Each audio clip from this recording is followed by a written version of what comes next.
I didn't discover MMA till I was like 20, 21. That's crazy. I was on YouTube in this video of some chick that I was like, kind of like built like that, and it was Ronda. I get on the mat and I fell in love with it from that day on. Morning class, lunch class, night class, I was doing everything, and then within 5 weeks, had my first fight at 21. So, no way, just 5 weeks later. Yeah, won in the first round with like a guillotine.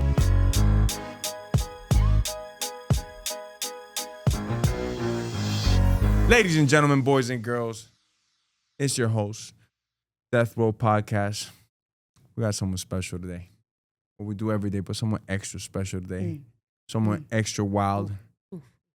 First name Wild, last name Child. Michelle Montague. Ooh, sound it out, boy. You got that. Nice. Arriba. That was good? It was beautiful, boy. Let's go. Okay. My friend, my teammate, great competitor, and just someone that really makes this tough environment always a little better, you know? Mm-hmm. You got a gift. You could put a smile on everybody. The Russians that never smile, no, it doesn't matter who it is. You could get a smile out of anyone. It's a genuine smile. I think I actually touched one of their bums on the first week, so that's broke the ice pretty quickly. Yeah. He's habitual line crosser, you know? So with utmost sincere pleasure, please put your hands together. My homegirl, soon to be one of the greats, Michelle, the Wild Child. What's up, girl? Thank you. doing What an today? intro. Love that. Oof. How you doing? Good. Just looking at whose hair is a bit more luscious right now, actually. Nah, outdoing me, boy. You got way more hair than me. I'm gonna say you. Got that widow's peak going on. I think we're good. Oh! It's beautiful. It comes with age. Anyways, young lady, how was practice today? I seen you going out there. Yeah, it was getting great. it. Yeah, getting it. You never have an easy day in here. No. Since the first day you step, I've never, because if you're not going with some guy that's ranked in the UFC, you're going with Kayla Harrison. Literally, right? So anytime you, like when I first came in, I thought, okay, so my grappling's like pretty good. My wrestling's okay for someone that never did it growing up, like started it at 21, you know? I was like, cool, yeah. Who's my partner? Fucking, hey. Then the first day I get a Mike, can you come train with Kayla tonight? I was like, oh, cool, yep. And that should be fun. Pretty quickly did I learn that there's levels to the fucking game, all right. Holy hell. I played the first week I had Marina like getting me in head and arm chokes left, right, and center. And I was like, this bitch is tiny. So, you know, like I learned pretty quickly, you're going to have to shut your mouth and learn a fair bit before you have any leg to stand on in this gym, you know. But when did the Wild Child start officially training? What age? First taste 21. of combat. No way. Well, because I was getting in fights at school and stuff growing up. Like all through your. Well, I think I punched a kid in the face that wasn't my brother. Like when I was at primary school. So when I was like 8 or 9 or 10 or something like that, maybe 8, I had a girl over the head with a moonhopper. I don't know. I just was like feisty as I just would do it, and then if some boy was picking on me or something like that, then I finally turned around and just went bop. I think I learned it. I was a southpaw. Straight hand. Yeah, just straight in the nose, all the blood. He chased me a little bit through like where you hang in bags like, when you're a little kid. And then I remember seeing the blood stains like the next year and stuff. And then I think he had a crush on me. I don't know. Okay. And then another kid in the forehead hurt my hand, couldn't tell my parents. And I was like, okay. And then this at school, this girls was all in New Zealand. Yeah, and then at school, girls would be a bit cheeky, you know. And most people just know to walk away from that. But my fiery inside, my dad part of me that was like, someone throwing something at me, I would turn around and go to their face and be like, you got a problem? Like, what are you doing? Yeah, same here. Yeah. They'd be like, if you're looking for the problem, I know, you found it. Literally, so I'd come out there looking like Charlie's videos and shit. I'd be coming up and like, what the fuck's going on? And then, you know, one thing leads to another, and then getting expelled, and I'm all good because, hey, self-defense and all that. But how many expulsions? And only 2 girls got sent away, but 2 for 2. Okay. I won one fight, and I certainly lost the other one. But we had like the school dance that night, and I had this lump on my head, had a little bit of blue Alizé. I was all good to go. But it was like probably like how many 17. schools you been kicked out of? I never got kicked out. I did. Okay. You said expulsion, so yeah, they did. Okay, they started it. Okay. I just finished it, and the other one, I was a little outnumbered, and I was whatever. They pulled on my backpack, you know, all that jazz. But how old were you? That was since I was growing up, like it. So call it. So that was your first official taste of combat? Of unsanctioned combat all my life growing up. Okay. Yeah, and then when I didn't discover MMA till I was like 20, 21. That's crazy. I was on YouTube in this video of some chick that I was like, fuck, I kind of like built like that, and it was Ronda. and I didn't know anything about nothing. First time I saw jiu-jitsu, I was like, these boys are gay. I genuinely thought that, because why are they touching each other so close and they're loving it? That's how naive I was. They hold each other till they're I sleeping. didn't know. It's crazy. Right? I didn't know anything. So like when I first went I got home from overseas and I like had seen that video and I was like, MMA gym near me, Googled it up at 21, and there was one 45 minutes away, the nearest city from our farmhouse. And I go over there, and that's my coach to this day, Carlo. He's been at every fight around the world. And he's like, you want to jump on the mat? And I was like, nah, because I'm looking at it thinking like, what the hell is this? But anyway, I get on the mat and I fell in love with it from that day on. Morning class, lunch class, night class. I was doing everything, and then within 5 weeks, had my first fight at 21. So, no way, just 5 weeks later. Yeah, one in the first round with like a you've guillotine. Always been like headstrong.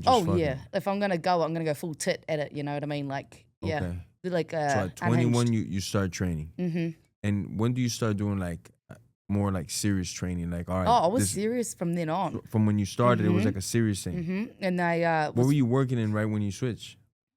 I was playing rugby at the same time still. You grew up playing rugby? Yeah, from when I was 4 years old. You left that out. Come on. Hello. It's not a combat sport, but it's combat, you know? Yeah, there'd be a few scraps and things in rugby for sure, but I knew better. Like, when it's a team sport, you don't want to be the guy that makes the team get, in trouble from a fight. But, like, you definitely get feisty running at each other full tit. And you're playing against other girls? Yeah, we grew up playing against boys and with boys. Rugby? Yeah, because in my little small town, like my brother played, right? He's a year and a half older. My dad was the coach. I was 4 years old. He's going to play right around the field. I was like, fuck, that looks fun. So like, I wouldn't take no for an answer, and dad wasn't going to say no either. So he's like, cool, jump on the field. My brother didn't really enjoy rugby because he's more chill. I got on there like a psycho. I was running around like with these boys until I was like, I played with the boys until I was 15 years old. And then, so I played 20 years of rugby, and the rest of it was with the chicks. But so you got speed, you got the burners? No, I got the contact.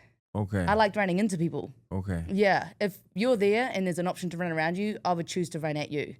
And they got to a point where there'd be big enough girls, double my size, that, I'd run at them, but I'd go flying backwards. So I'd have to run around. But no, I played in the forwards, which means you like getting the contact, you like being scrappy.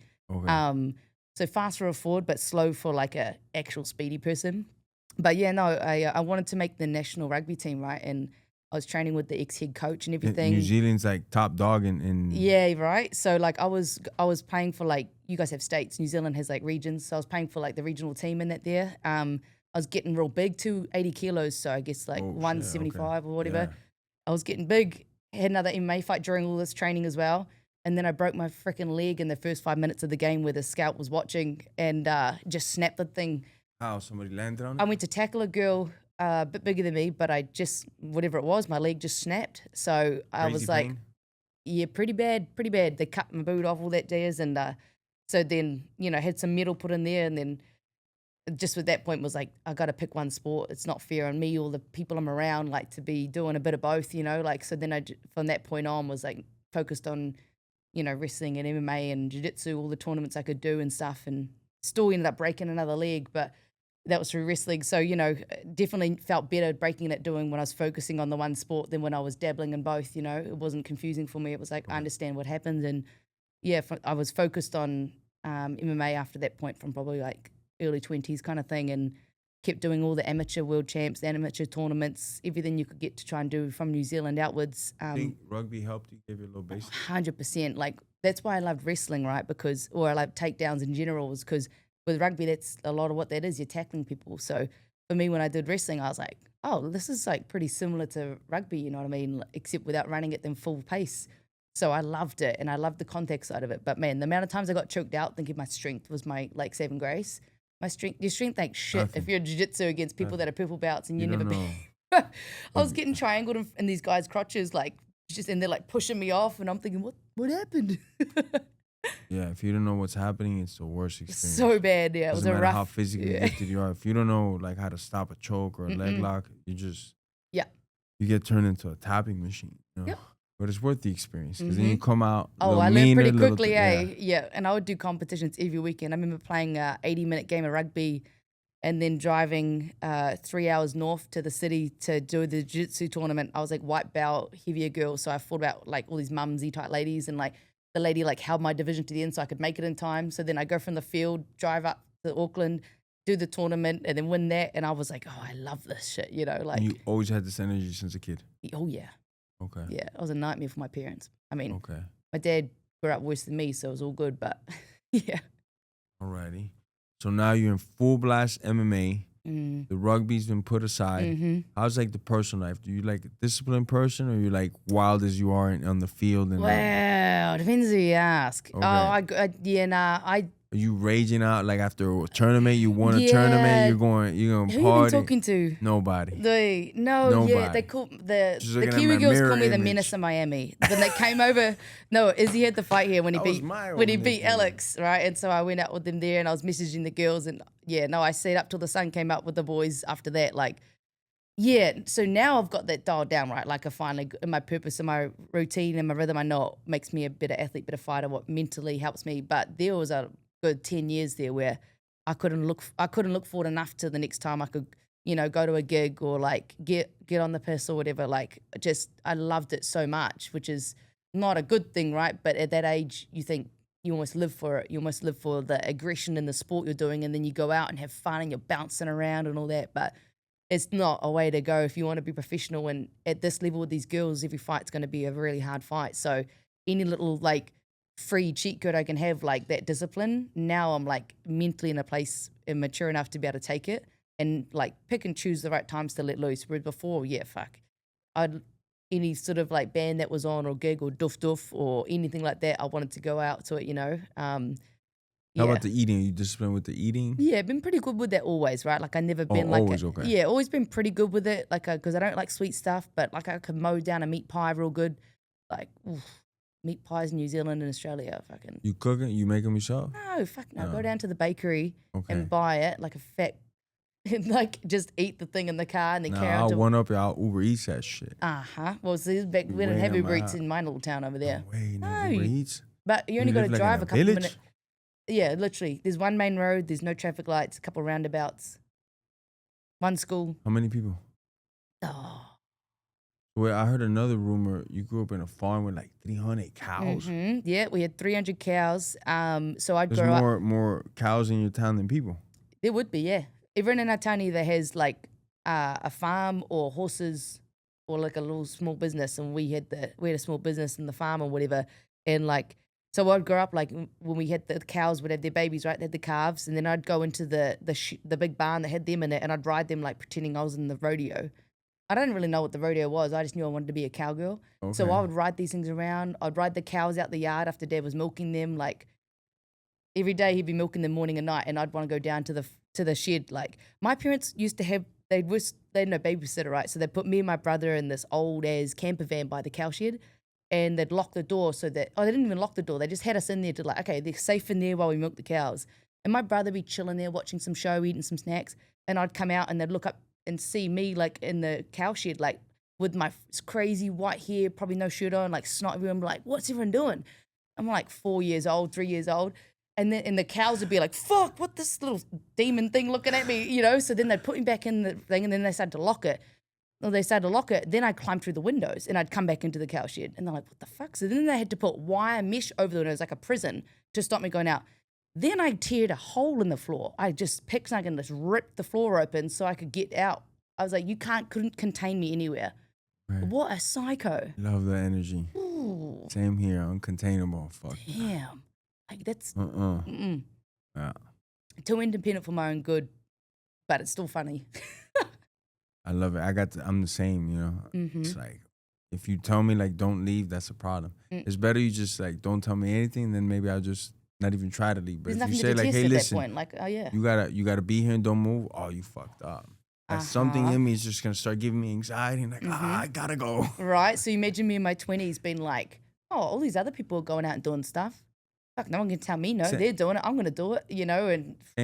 And since you've been like professional with the fish, have you had to split a bitch? Have you had to like put another bitch in check or not? Boy, yeah. I was watching the fights at a pub a couple years ago. Over here, yeah, just over at Deerfield. And I was standing up on this block and the Kiwis were fighting, right? I think this is the Menace of Miami night. I don't know. But I was watching the fights and I was pretty invested because I know these boys. And I'm standing up on this block thing like like around the little garden area, and some guy, some fucking random, starts like touching my calf, like pinching it, and I'm like, wait, you don't know who the fuck this is? no, and the Just place is did a little, just pinching my calf, and I was like, hey, don't do that. but numerous pinches, like. I gave him a chance to stop. I said, don't do that. Don't do that.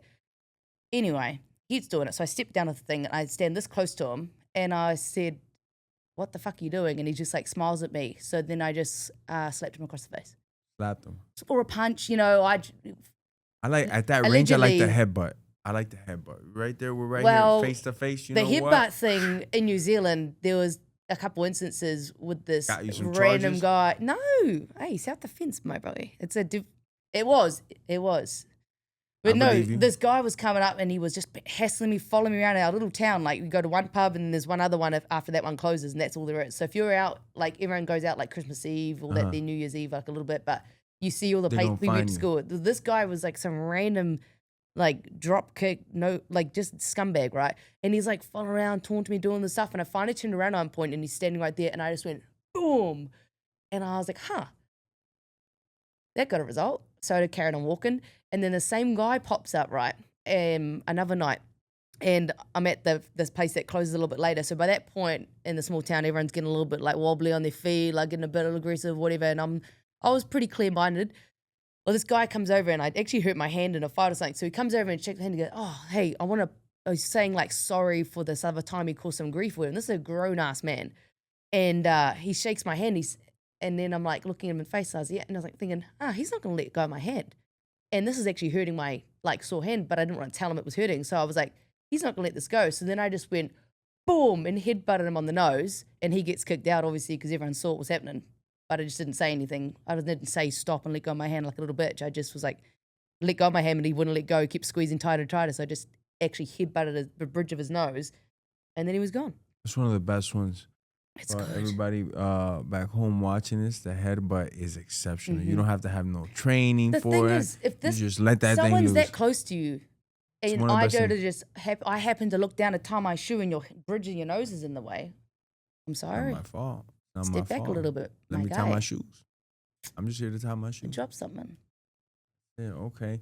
What was it like growing up in New Zealand now compared to being here in America? It's like huge culture shock. Because now I didn't know your town was so small. Yeah, mate. And like, now you're over here. yeah, I feel like, well, luckily I came to the States first for like some rugby thing when I was 20. I did like lifeguarding at Disney World when I was 19, 20. Okay. So I found friends I played rugby with, but like that was crazy because New Zealanders trust really easily, and we can be, now I've learned, naive. Gullible. Naive. Yeah. So I have, guys say, oh, do you want to ride somewhere? And like, I don't know the guy. My dad was luckily like, do not do this, this, this, and this, right? And I'm thinking, well, what's the harm in New Zealand if someone offers you something, like, they're a good guy, that it's all good. But and over here, they're up to something. It's sketchy, Yeah. right? Hey, and I you didn't need know. to ride to the gas station. I I got you. I had a guy Here, put his here, foot drink up- this. Yeah, all these things that happened, right? And I had a guy, I was sitting on this bench waiting for the bus to one of the parks or something, and he puts his foot up here, so he's like, his crotch is facing me, and he's like, do you need to ride and all this shit? And I pretend to be on the phone, and we're just like, Oh, he did the spread eagle and asked you? huh? And I was like, what the Classy. so Someone would weird, say. man. It was creepy. I tried to like video it at the same time. The whole thing was so sketchy. So that was the main thing, is about trusting people, right? Americans like to talk a lot more, chit chat, gossip, all that sort of stuff. Like, my dad's pretty loud, so I was used to the loudness over here. Like, he likes to tell stories and all that. But yeah, that was the main thing, is like how naive we were to, like, hey, there's so many people in America, so not everybody's your buddy. Like in New Zealand, I don't know you, but if we both know him, then immediately we're buddies. Right. And that can happen all around New Zealand because there's not a lot of people. There's like 6.5 million people in the whole country, right? So especially my little town, you know everybody. Your parents are from New Zealand? Uh-huh. Your Well, mom, your mum dad? grew up in the whole- Aussie, like in the outback of Australia, like, again, a farm, horses. My dad grew up just down the road from where we are now. All our family lives in the same kind of road or whatever. Again, on a farm as well, helping his dad and mum on the farm. So So your whole lineage is from pretty Farmers, much. yeah. That's awesome. Okay. And when he was younger, What do they think about you fighting? my mum's so chill. She's like mama bear Bestie. protector. Like she's cool as fuck, but so chill, right? Like my brother, my dad, he has never leg to stand on because he when he was growing up, he was into V8s, working, and getting on the piss and drinking like a bottle of rum or bourbon every weekend kind of thing. So, and then they would go to like village like next door to ours and just look for fights every weekend. And they would just look for one, and their little group of guys would go to find fights over there. If you ever saw one in your town, then you would go up to them and be like, my first time my dad took my mum out in our little town, they got in a fight and like just the whole thing. And she's standing there like, what is this guy doing? But he's 6'3", 200 something pounds, like farmer guy who thought like, hey, are you looking at me? You looking at my missus? Crack. Like, yeah. It's that's where I get it from. Okay. But now he's cool. He's like entrepreneur, he's chill, whatever. But like, he's still funny as fuck. Like the stories he tells and like, I'm like, yep, I can see where I get that from. Loose cannon, eh? But yeah, he's chill now. Wild child. No, yeah, that's where that came from because I was a wild child. Like, and then I'd always go on road trips with my dad. Like, we'd be the ones that would wake up early to drive somewhere. Recently, my brother and my mum would like sleep in, stop at food places, cruise for our road trip. Me and Dad would go in the other car, wake up at the crack in the morning, just be like, let's get to where we're going. Like, wouldn't stop at all. When we'd be listening to like old school music, and there was a Susie Quattro song called The Wild One. And it would come on, and me and Dad would be like screaming it out in the car. So when I had my first fight, I was like, oh, that Wild Child or Wild One's got to be my nickname, whatever that is. And so we went with the Wild One just so that the child part wasn't in it, because I did some unchildlike behaviors extracurricularly. So I was like, that'll probably be the one then. Yeah. You get nervous as you're making the walk?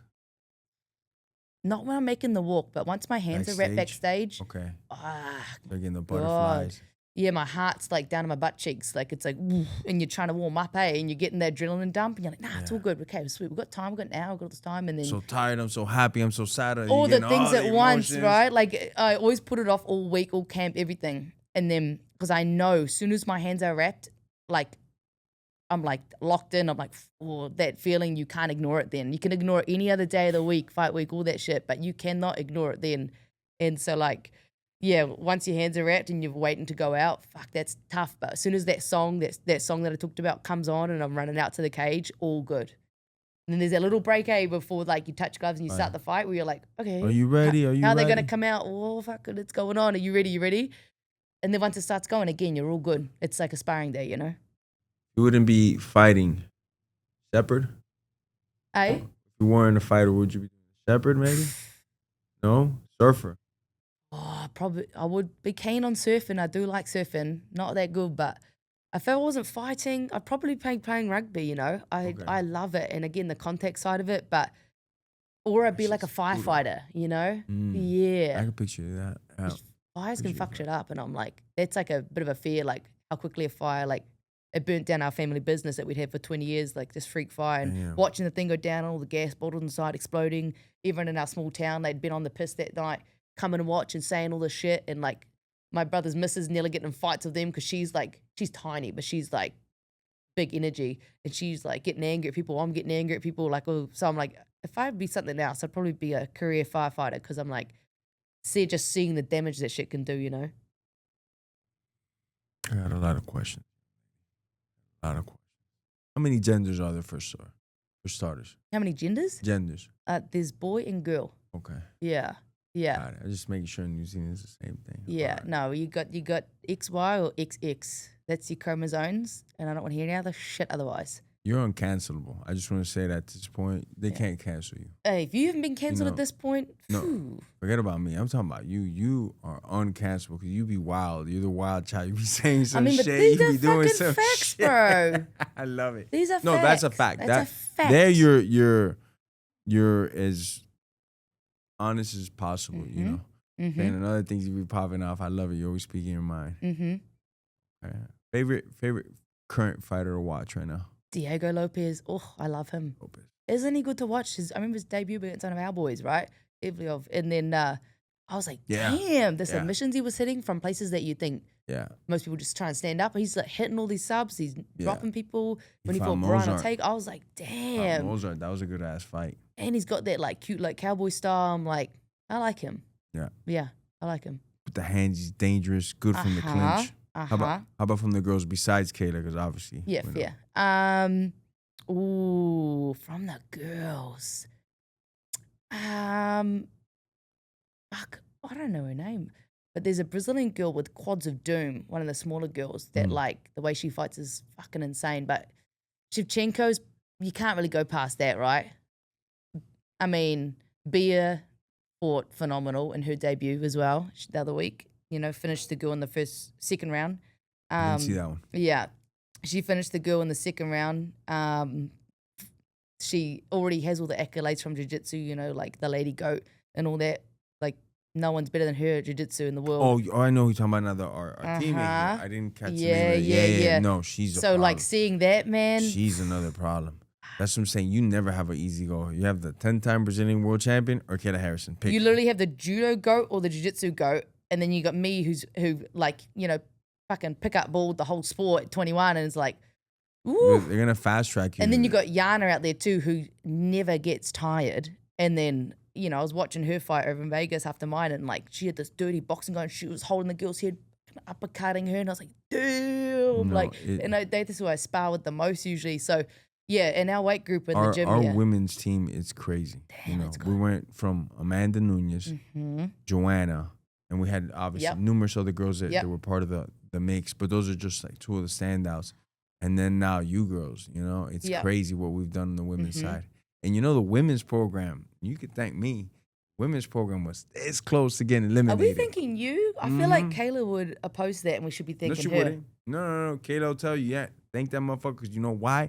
I'm the one that talked to Dan. I said, and we got too much heat here. I know the girls be gossiping and fighting, starting it, but we got too much power here. We got to let it keep riding. It was mad. A couple of things that happened, this, that. I had to talk. I love how you say the girls be gossiping. Boys be doing just as bad.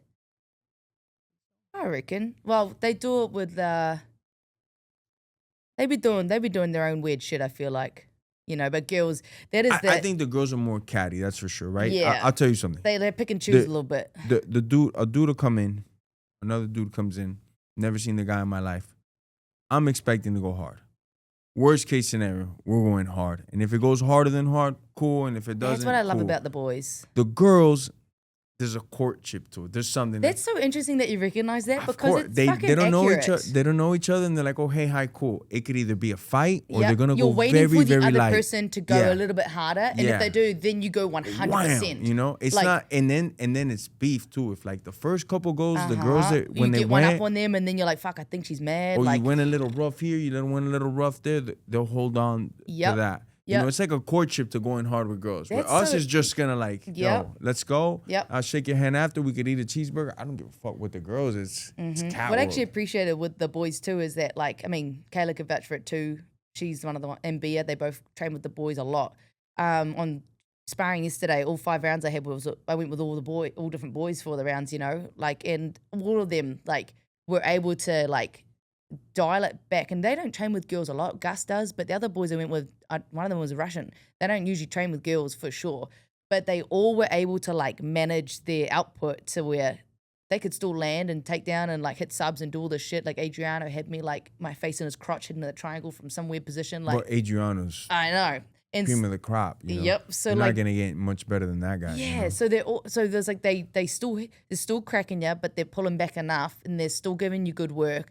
They're still gassing you, like all this stuff. Like that's what I really respect about, you know, all the boys I've worked with at least here. None of them are out there like with an ego against the girls. And that's a hard thing coming up in like amateurs is that you've got, say you're like blue belt or purple, or whatever, you've got white belts coming in that are athletes, just like we were when we all first started, that like, you know, full of piss and vinegar, that using their muscle and a bit spazzy, and that's when injuries happen. But at this level, at this gym, right, you got everyone's a professional, and like they all know how to like taper to the person they're with.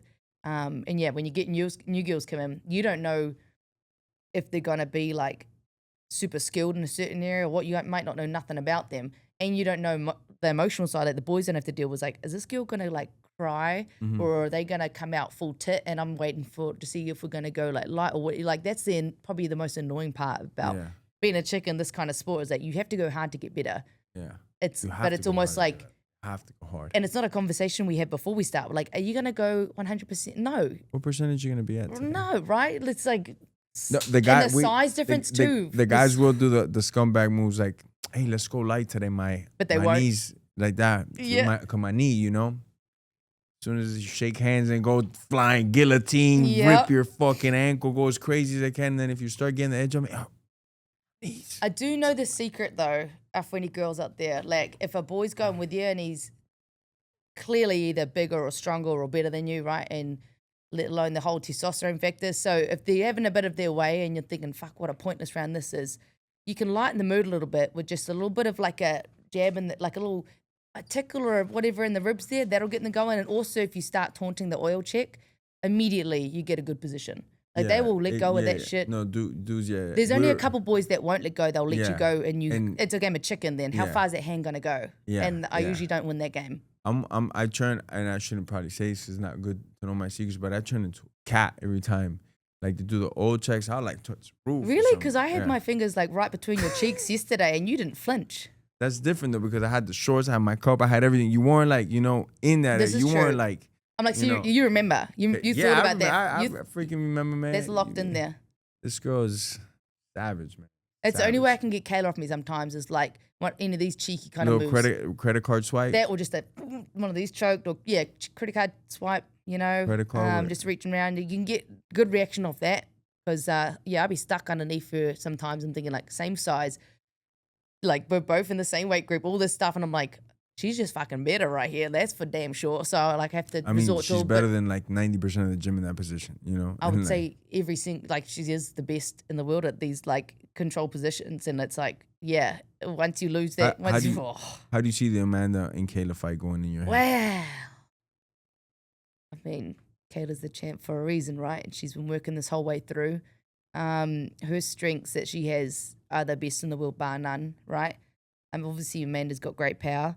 Kayla's got a hell of a chin on her too. So when you got to come in to get close enough to punch her to a certain extent, and Kayla also has like gnarly power too. She dropped me with a head kick once, like years ago, and I was like, what the fuck? She threw it from like wicked close too. Yeah. So yeah, man, those thighs don't lie. She throws that shit up there. So, I mean, yeah, obviously it's an exciting fight for the whole world, especially for female MMA. You got the two best here to find out who is the best. And this is going to catapult women's MMA. It is I just the don't fight. see an outcome where that fight is not good either.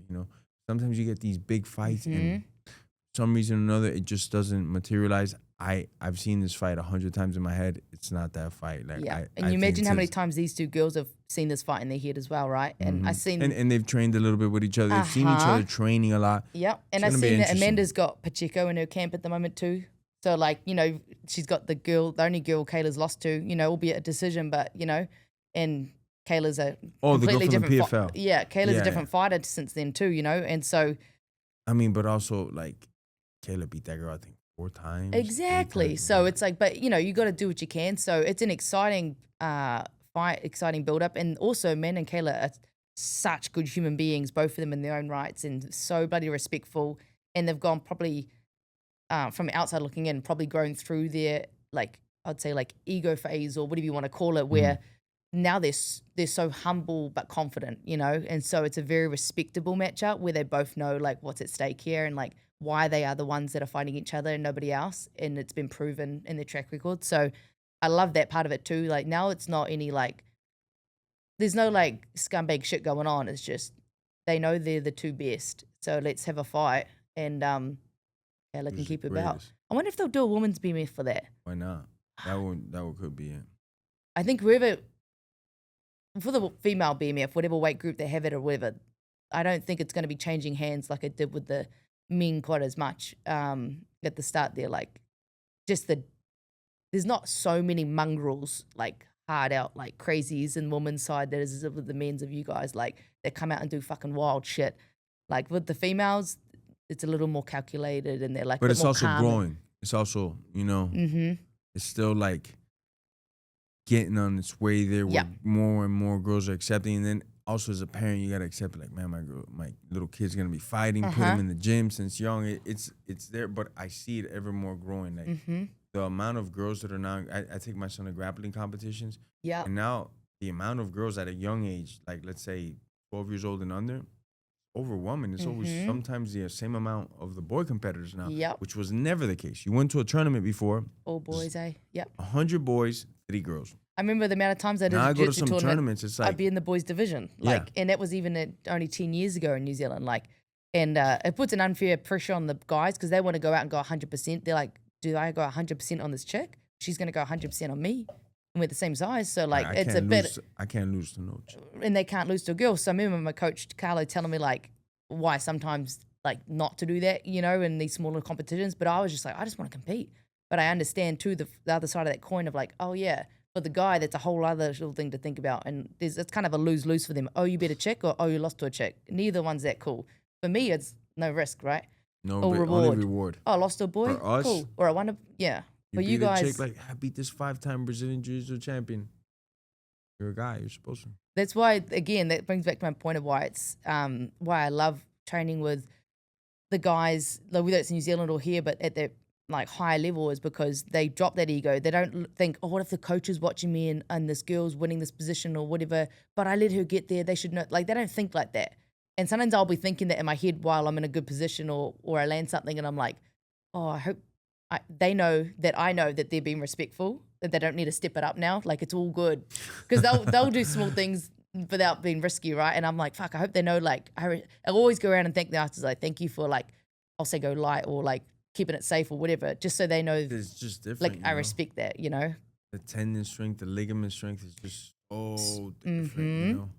Mm-hmm. See, that's something that's impressive about Kayla, though. Like, I used to watch Amanda train here. A lot of the girls, and like they'll bring in a guy that's not in the UFC top 5, top 10, or maybe not even in the UFC. They'll bring an outside guy. I would see with Amanda and numerous other champions that we had here, and the coaches will tell the male athlete like, "Hey, turn it down a little bit on the stand up. You know, don't sit there and go to war with her." Kayla's one of the few that I see actually grappling, and the guys are going balls out. They're going. He's like takedowns, submissions, out scrambling. I can't really recall that in my head many times when a girl has actually been able to give it to a guy that knows what he's doing. You know? That's one thing that I put in perspective too. Like, if I'm going with Kayla and I'm thinking like, oh, maybe I did a good bit here, a good bit there, and I'm like, and then like 9% will be her doing better shit. But like, I'll think about my small wins, right? And then I'll watch her sparring when she's in camp, and every sparring she has is with guys, and it might be different guys or same one through or whatever. And they're both going as hard as they can because they pick the right partners that can go hard and that can be safe enough still, not spazzes, right? And I'm watching her with them and the things she's doing to this guy that has fucking hairy legs and testosterone and Adam's apple, and I'm like, jeez, that is, I'm like, damn, if I went with that guy hard, and I've had a round with them before, I'm like, fuck, that's a good measure of like where you're at compared to her. It's like, she's doing that to these guys when I know I've done a round with them where they're probably not going 100%. I'm like, and I'm struggling in certain areas or whatever. I'm like, damn, that's impressive. That's impressive, mate. Nah, I haven't. When I come to think about it, I've never really seen a girl like out grapple like throwing them, controlling them, this and that, foot sweeping grown them, ass man and just shit, like getting 3-4 takedowns in a round plus riding time. I'm like, that does that, and the other guy wasn't holding back, and I'm like, that doesn't. That's how I really, maybe like 4 or 5 years ago, I really started going, this goes beyond special. Yeah. You're going to do some crazy shit. So after this fight, after this win, God grants you the victory. Anybody next? Anybody you calling out? Or just hard hat on, mouthpiece, and keep chipping away? Bit of both, right? But I mean, somebody put the name Chelsea Chandler out there. And I'm like, well, that girl isn't making weight in December, that's for sure. So maybe they'll fly to Aussie in February. There's a Sydney card. I'm trying to get active before then, right? That's 5 months gap between my last fight, which is pretty standard for fighters in UFC. But I'm like, I gotta get going. I'm like, I'm behind the 8 ball. Let's keep it cracking. That's why I'm back here in the gym and not back at home, like sitting on my ass. You know what I mean? Like, I got work to do. Are you gonna move here eventually? You think? I mean, I kind of semi-moved, right? I rent over here. I've got storage units here. I've got my fucking kayak and surfboard. Like, I'm pretty much home based over here. You know what I mean? You got family, friends here? I'm like, boyfriend, girlfriend, none of that shit. No, I've got some friends, just a obviously. Dog. Just a dog, a cat. Just, you know, just like plenty of animals at Kayla's, right? Okay. You know, a dog here and there, and you live with Kayla? You no, live in the close. I stayed over when I first came over for a little bit at the Kayla Ranch. Kayla when she was at her old place. Okay. And then, you know, I've looked after animals and stuff before and that there because, again, like a little farm, right? Bonded like fuck on that farm. Oh, my God. We built that fire. I'm like, we built that fire pit from scratch. We actually cut a bit of a line at the start. It was all a bit of a shit show to begin with. But we got that thing built and it's been enjoyed numerous times throughout that, right? So no, we've built some cool shit out there. I think I built his son like his cool bike ramp. Spirit, like get after it. We don't need shit. We don't need nothing. Just go and get it done. No, I think we were kindred spirits, like long lost sisters. Because I mean, I think it was the first week. It was one of the evening sessions. So and she was in camp and I was helping out. So she's going through it in camp. And then what did we start doing? Like off Wolf of Wall Street. We both started doing it randomly and we just like got louder and louder. We were like, okay, I get you. Yeah, we just match each other's energies very well. And yeah, I think that when you're in the depths of a camp and you need someone that can push you and work hard with you, but also like, and when the timing's right, like actually let you remember like who you are and like help you relax a little bit. Like, I think that's important, right? Because camp is stressful enough when you're cutting weight and you're doing like, she's doing 3 sessions a day and like. The only people it's tougher for is probably for girls because y'all have that. You got a period coming every month, right? And that fucks with your weight. That has to be. You get to like the week before you get it, your testosterone, that little bit you have is down in the carpet somewhere. But if your body fat also drops to a certain percentage, you kind of skip the period. Well, you have to be dropping a fair bit of weight for your body to be like, oh, we can't have a child, so better not have a period. Like let the egg go. Like that. You have to drop some pretty serious weight to be having that happen and getting pretty lean. I mean, I've been pretty much all good with mine. Like I don't get very lean. 135 is an easy cut. You know what I mean? So there's no drama there. But like I know some girls do miss it. What are you eating right after you fight? You won. I couldn't fucking eat. I was like, I had some fruit off the table before with like post-fight interviews, but I wasn't hungry. I just wanted a lemonade. Okay. Because when I was cutting weight, was some alcohol in it or zero? No, I haven't drank in almost 100 days. Like let's go. Since the start of camp, like I haven't had a drink. She means business. I know. I'm not here to fuck around. Not here to fuck spiders. You're here to catch a case. Let's go. Yeah, and I love my beer, but I've ordered a bunch of non-alcoholic beers, hazy IPAs and shit because I love the taste of beer and I love a good red wine too. So I've found my little like vices and like the non-alcoholic ones and stuff. You know what I mean? Because I'm just like. The waking up fresher, like clearer eyes and like not having that grogginess because I'm not going to have just one beer, 2 minimum, right? And then if it's a Friday, Saturday, maybe you're having fucking 6, God. And then what are you doing the next day? Nothing. And then you might have a red wine at dinner. I'm like, where does it kind of like stop? Even if you're not getting drunk ever. But you're still like, once I cross that 30-year-old barrier and I'm turning 32 in November. So like. November what? 25th. Oh, okay. Mine's a 12. Is it 12? Yeah. Scorpio boy. Yeah. Ooh. Yeah. There we go. Yeah, I'm on the cusp. But yeah, so like, all that stuff just really started like, and the swelling too. After my fight, I had obviously a couple of scratches on my forehead that I think I had 9 stitches in my face before 9 a.m. in Australia. So, I just was like, oh, the last thing I feel like is actually having a beer and all that. So I just was like, me and my brother, my dad and mum just hung out, you know what I mean, and my coach and stuff, and then went to take them to like the after gig with the Kiwi boys and like just had a couple Pepsis. Yeah, just chilled out, It was just like. Is it growing in New Zealand? The fight culture's huge now. It is. It's always been big in terms of like Muay Thai and kickboxing, right? There's always been a big culture of that. It's been a pretty strong jiu-jitsu scene, but as a female, there was only really one active girl my similar size that was better than me, right? Rebecca, and she's a black belt now, but at the time we were similar enough where you could have good rounds of it. But most of the girls start and drop off, or they do it like as a hobby. But in terms of the striking scene, hence why I said kickboxing does so well. Like these guys have been boxing and kickboxing like since before I knew what MMA even was, right? They were doing this, right? And so, yeah, and like having backyard scraps, a very scrappy culture in that regard. Like they fight for fun. And so the culture from them and those boys achieving what they have and like growing their gym and even my hometown gym, which is a couple hours south of there with Carlo, like obviously me making my UFC debut and then having a few of our guys that instead of them fighting amateur and then just dropping off and doing a day job, they keep going as well. Like there's a pathway for them, right? And so it's a pretty cool pathway that now they can see they can actually do. Like, it wasn't like, I wonder if I could ever make the UFC. Like, people at our gym, Luke, Jimmo, myself, like, have actually done it now. So they can see it's actually a viable pathway. Monkey see, monkey do. Mm-hmm. What you doing after fighting?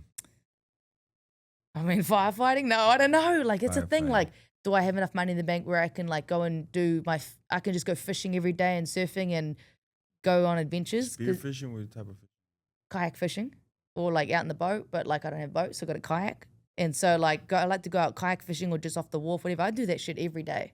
I got the rod of my car right now with my tackle box. I'll just go and like chuck it in anywhere. Wilderness woman.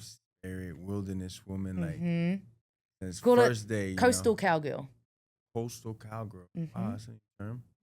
Learn something new on this show, everybody. Coastal cowgirl. Yeah, that's what we like to do. So I think, but I could see myself perfect vision. Like, say you make enough dollars there where you can actually like have a bit of land and a farm and all that shit going on, and you know. I've had them New Zealand lamb chops. That shit is good. Fucking A.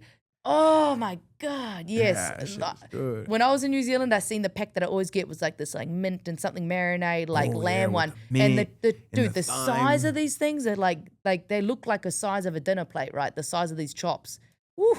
And we had like lambs at our uncle's farm growing up too.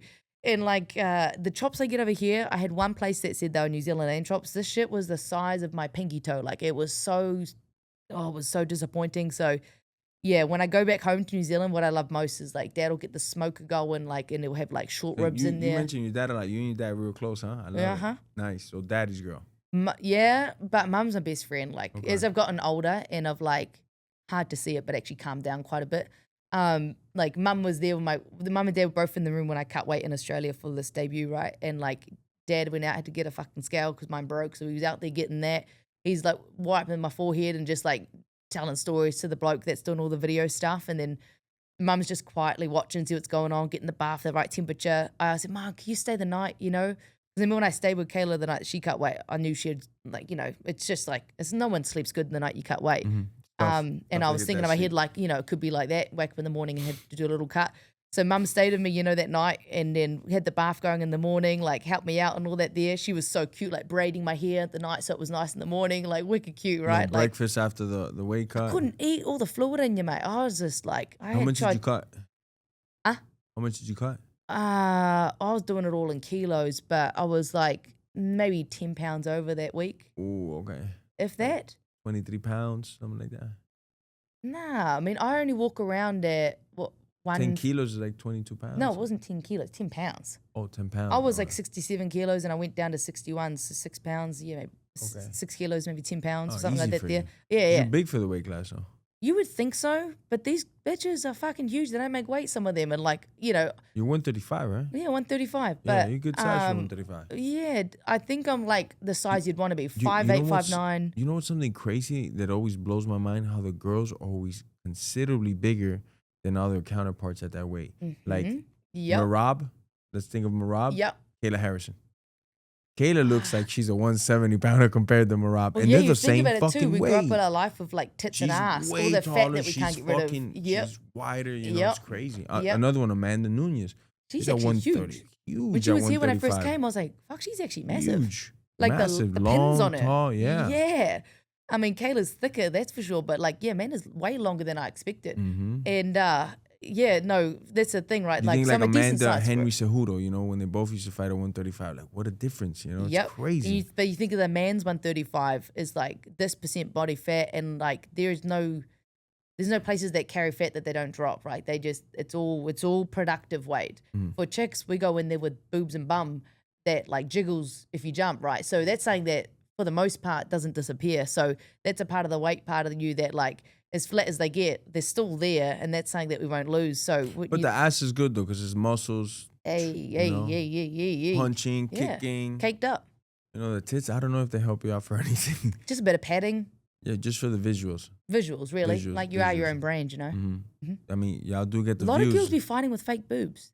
Yeah. And what happens if they get hit enough? I'm not gonna get fake boobs till after I'm done fighting. What happens if you get hit hard enough? It pop like a tsunami? That's what I wonder, right? Like if I guess it depends if I guess as a scientist, it depends if they went like under the tissue or above it or something like that there. Just straight fucking tip punch. Right? Titty punch. Do y'all wear something to protect the... No, I know that. How come y'all I'm like, sorry, just Yana, but I know that more Yana... often in the chest? Well, she wore plates after giving birth to Elisa, her child, because, you know, she was still breastfeeding, so she had to protect herself. So she had like plates in, but normally you don't. You're just rocking out there with just like a bit of cotton and lycra over top of them. Isn't it like sensitive you get clogged there? The only thing that fucking hurts, okay, leading up to a period, they're very tender. But when you guys will get this too, if somebody catches your nipple with a toe, like just a little flick, fuck, does that burn? But and what are you can't stand there rubbing it. You got to keep your hands up. That's not compared to when we get hit down there. If we get hit down there. Yeah, that's probably the only negative part about being a guy and fighting is that you have to wear this thing in there that you probably don't train with all the time. Half the time, when I'm sparring, I try to train with it. You know, when I grapple and stuff, not so much. Right? It gets annoying. Yeah, it's also annoying if a guy's on your back with one in because that shit stabs your spine. Feel it. Right? And you're like, I hope that's a cup.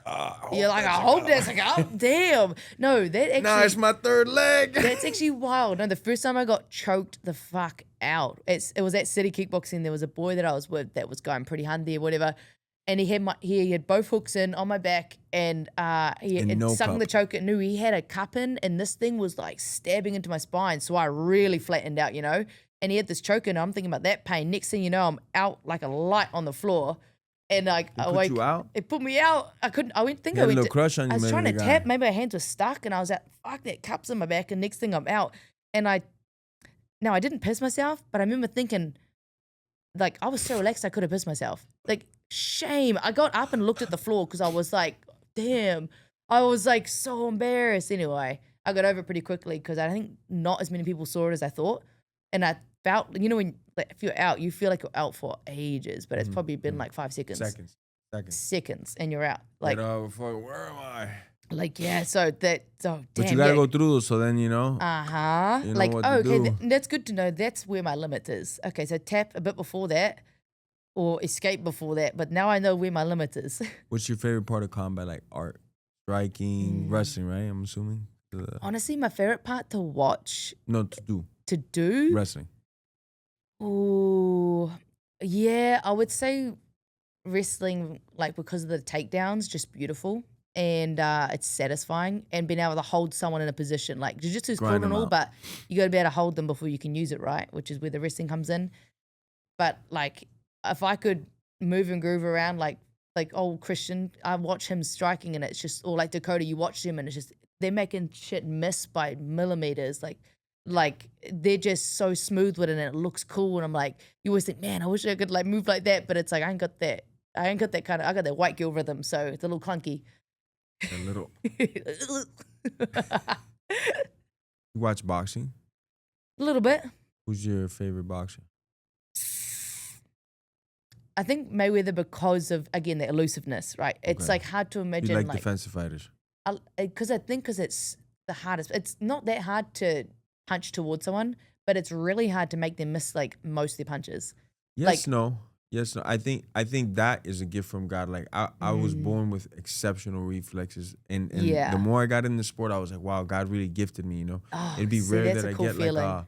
like a black eye or hidden practice. So I wouldn't say it was hard because I could see it, and even to this day when I'm in better shape, I could see it like in slow motion. That's what I love. Like watching Dustin all his camp the last time, like.